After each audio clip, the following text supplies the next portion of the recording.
right, you got Jonathan and Rachel here. We're reviewing Fantastic Four number 16. We've got writer Ryan North. Artist this time is Francesco Mortiano. And of course, our cover artist, Alex Ross. It's half the reason I get these comics, the covers, because I love Alex Ross. I think it's more than half. Alex Ross doesn't disappoint, unlike sometimes these comics. No.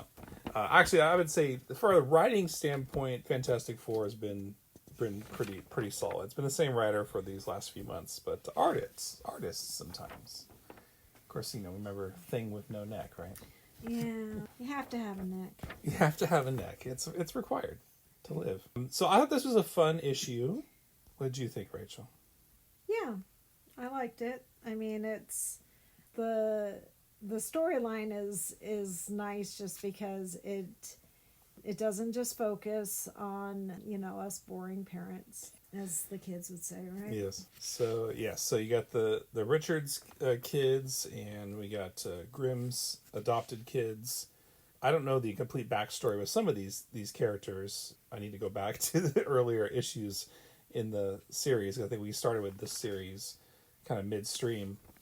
So there's some things I'm a little unclear about, like how Ben Grimm and got these adopted kids from outer space, how that works. But because one of them's a Skrull, right, and the other one, I can't remember what race he is. He's blue skin.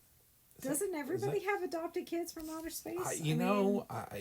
Well, as it turns out, when they go to school, not everybody does, That's true. So I think people think it's pretty cool. So the kids have this science project, right? They got to imagine what the future was like, future scientific discoveries could be, right?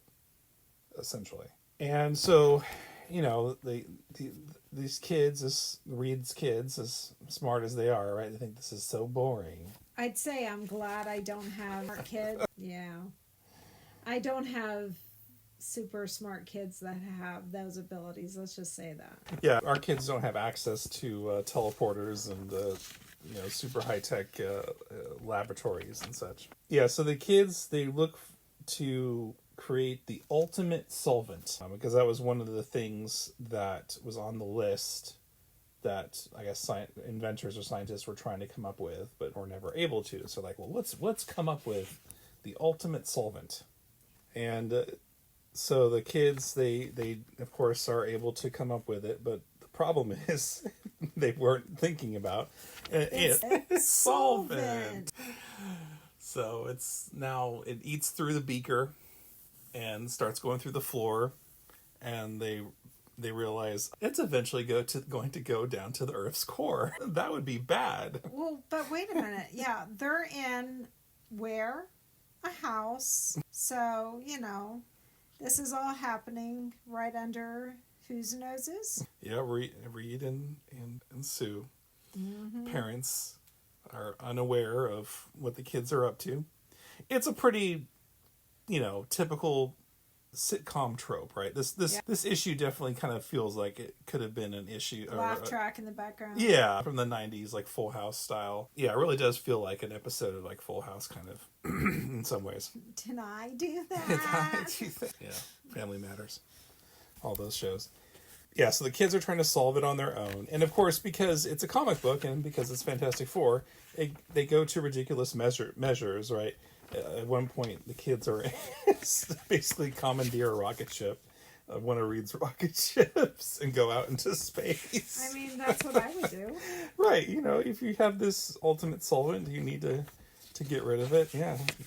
Fling it out into space. Nobody would notice. No one would notice. So, of course, in the end, everything gets solved, and turns out Reed had already done this before, and he knew how to take care of it. They finally get things figured out, and of course in the end the kids don't actually have anything to show for all their hard work for their project, and they end up getting an F, even though they actually had come up with the ultimate solvent, but they couldn't share it, so that means the end of all life on Earth. But yeah, so like I said, it was a fun episode. Yeah, that's what I say. Fun issue. I really do think, I don't know how you feel, but I really do feel like a lot of the stories in this book could translate pretty well to some sort of Fantastic Four like TV show or animated show or something. Because it definitely feels that way. Yeah, and they're all very independent. Yeah.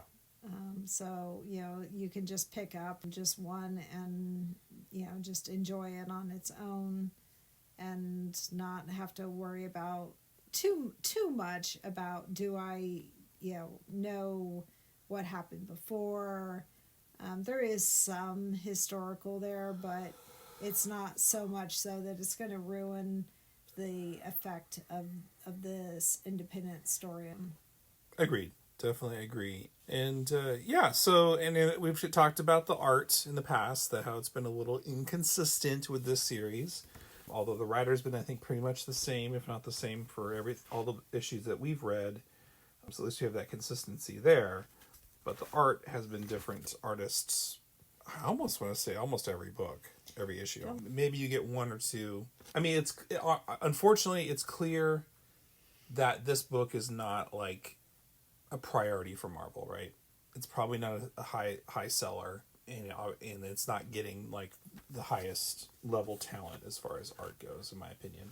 But this issue and this art in this book was pretty good. It was as far as I think the Thing has a neck. That's pretty much my bar. As long as the Thing actually has a neck. Yeah, see, there you go. He's got a neck there, so he's good. Got a neck. Got a neck. As long as the Thing is correctly drawn, I'm happy.